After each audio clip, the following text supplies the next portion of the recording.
कि 70 मॉक्स पर हम जल्दी ही पहुंचने वाले हैं और 70 मॉक्स का मतलब है एक मॉक में 6 पैसेजेस। आप सोचिए क्या नंबर है ये। मतलब मैं आपको श्योर करूं तो 500 पैसेजेस हमारे स्टूडेंट्स कर चुके हैं।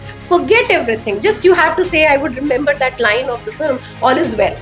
Just you have to remember that. See, it is a mind game. If you tell your mind you can do it, you will surely do.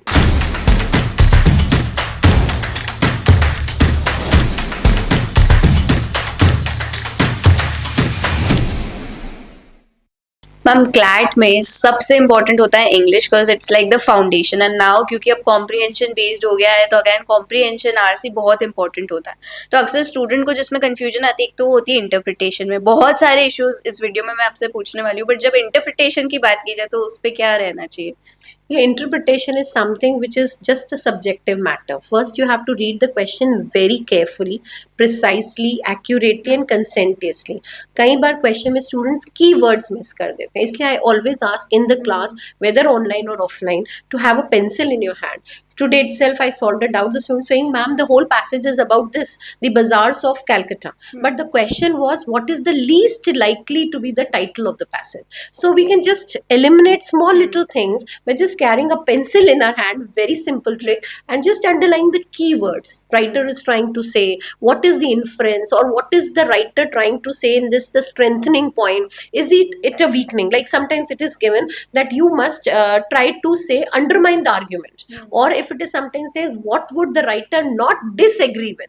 In simple words, not disagree would mean that the writer agrees with. So by these key little things and small little elements, the tidbits, the tricks that we can remember, that just underline the key words of the question, grasp the question in your mind, understand the psychology of the examiner. What is he trying to say?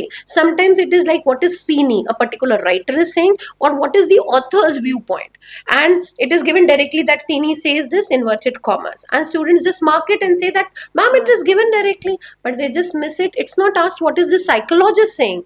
They do not miss this point that Sigmund Freud की theory है या ये फीनी की theory है या author इससे क्या interpretation मतलब क्वेश्चन पहले समझो, इंटरप्रेट बाद में जस्ट थोड़ा सा माइंड मैपिंग करते हुए, पैसेज को भी जैसे हम स्किमिंग और स्कैनिंग करते हैं, थोड़ा सा माइंड मैपिंग करते हुए क्वेश्चन का गिस्ट ऑफ द क्वेश्चन, और हम हमेशा कीवर्ड्स अंडरलाइन करते हैं, इससे क्वेश्चन गलत इंटरप्रेट नहीं होता, चांसेस बिल्कुल निल हो जाते हैं। Okay, and grammar ma'am again, मतलब काफी स्टूडेंट्स इंग्लिश मीडियम से होते हैं, स्टिल ग्रामर जब पढ़ने की बात आती है, स्पेशली थ्योरी पार्ट, तो एवरीवन ड्रेड्स इट, बट कितना इम्पोर्टेंट है grammar in CLAT?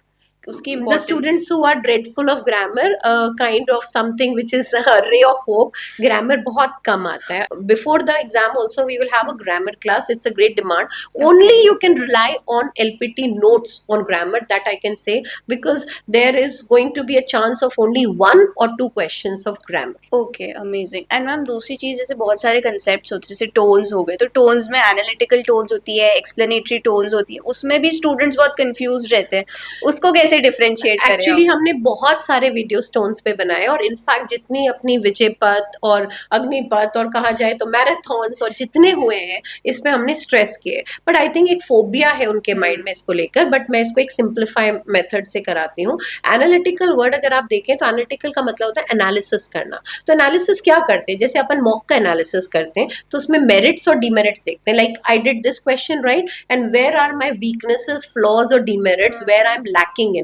So I just point out where I made my mistakes. Same way, if you're finding an analytical tone in a passage, you must see that the writer is talking about, for example, I'm talking of Modi government has taken off, as economy has taken off after Modi joined, and we have been progressing by leaps and bounds. But if I do just add one line, but GDP growth has been low. It is surprising that the GDP growth has been low comparatively. This would be shocking and surprising. Even one line critical. The whole passage is positive. One side, that means in simple words, I would say is 2 sides of the coin, the pros and cons. Even whole positive passage, but 1 or 2 lines critically written can also be called as analytical. So this is the way you can judge.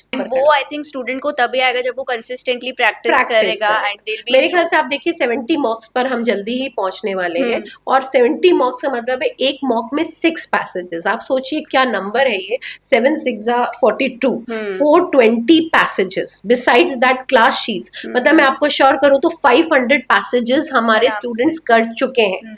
इससे ज्यादा कोई कर सकता है, मैं ही इनको बोल रही हूँ कि सिर्फ रिवाइज करिए, forget everything, just you have to say I would remember that line of the film all is well. Just you have to remember that. You don't have to carry any phobia or fear in your mind that I can't do it. See, it is a mind game. If you tell your mind you can do it, you will surely do it. Don't be disheartened. 500 passages, say to yourself what more practice a person can do. And that also of different scenarios, philosophy, fiction, economical, editorial, everything. New modules had come up of LPT this year. So, and besides that also modules we had done. So I can Another tell you set of मतलब 600 passages. 700 800 passages number तो शायद अगर मैं कुछ और add on करूं तो शायद 1000 भी हो जाएगा, क्योंकि हमने PYQs भी कराए हैं और बहुत सारी चीजें क्लास में कराई है। तो इतने पैसेजेस किसने प्रैक्टिस किए होंगे? मतलब इंग्लिश आपका अच्छे से शॉर्ट हो जाएगा आराम से। और जिसका 24 इंग्लिश में आ गया वो अपनी वे NLS बैंगलोर की तरफ बिल्कुल तैयार कर एंड लेते हैं। इंग्लिश एक तरीके से मैम अगर आपने इंग्लिश अच्छे से क्लियर कर ली तो डेफिनेटली और डोर्स ओपन मतलब हो ही इंग्लिश गए। का मतलब है CRB हो गया। CRB हो मतलब गया। RC और CR हाँ। आप देख रहे हैं बिल्कुल इंटरकनेक्टेड है। बिल्कुल, इंग्लिश के बिल्कुल। 50% क्वेश्चन CR के और CR के 50% क्वेश्चन हाँ। इनके बीच में कोई ब्रॉड मतलब आप डिवीजन नहीं कर सकते। कई बार इंग्लिश में हम CR के सारे क्वेश्चन और कॉन्सेप्ट करते हैं। अभी जो स्टूडेंट्स है क्योंकि अब almost less than a month ही है तो it's only that you have to go through your passages only. Right, you should go through your passages और 3-4 टॉपिक्स इंग्लिश के एक बार अपनी वोकैबुलरी अच्छे से रिवाइज करें, क्योंकि vocabulary is the backbone of English. If you are able to understand the word, if I am saying for example Shashi Tharoor speaks in a very hyperbolic manner, or he has a habit of bragging, boasting, or a maverick style he speaks, so I need to know the meaning of that word. Till I know, I cannot move on. So वो vocabulary करने के लिए अपनी word list book है। Although हमने starting में word पार made easy भी कराई थी स्टूडेंट्स को, नॉर्मन लुइस की, और उसके अलावा वर्ड पार मेड इजी जो बुक है, इसके अलावा अपनी वर्ड लिस्ट की फर्स्ट मॉड्यूल की बुक है।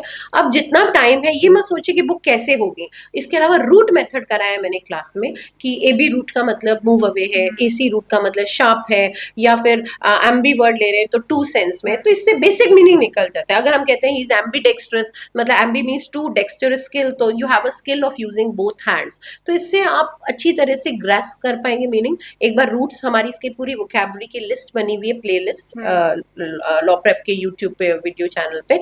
और इसके अलावा आप एक बार अपनी वर्ड लिस्ट थॉरली रिवाइज करें, 10-20 वर्ड्स डेली, कूल माइंड से करें। स्टूडेंट बहुत पैनिक हो रहे हैं कि इतने वर्ड्स कैसे होंगे। देखिए इतने वर्ड्स लर्न नहीं करने, ये स्मार्ट गेम है। स्मार्टफोन हो या नहीं, स्मार्ट गेम खेलना है आपको। और एक स्मार्ट लॉयर वही होता है जो क्वेश्चन को और चीजों को टाइम लिमिट के अकॉर्डिंगली, ज्यादा ये नहीं है कि lion is the king of the jungle not the donkey. उसके बाद फिगर्स ऑफ स्पीच एक बार बहुत थॉरली करिए, 3-4 क्वेश्चन बेसिक कंसेप्ट से एक बार गो थ्रू कर लीजिए सारे। और एक बार सारे जितने क्वेश्चंस पैसेजेस हमने कराए हैं उनको फॉलो अप करिए।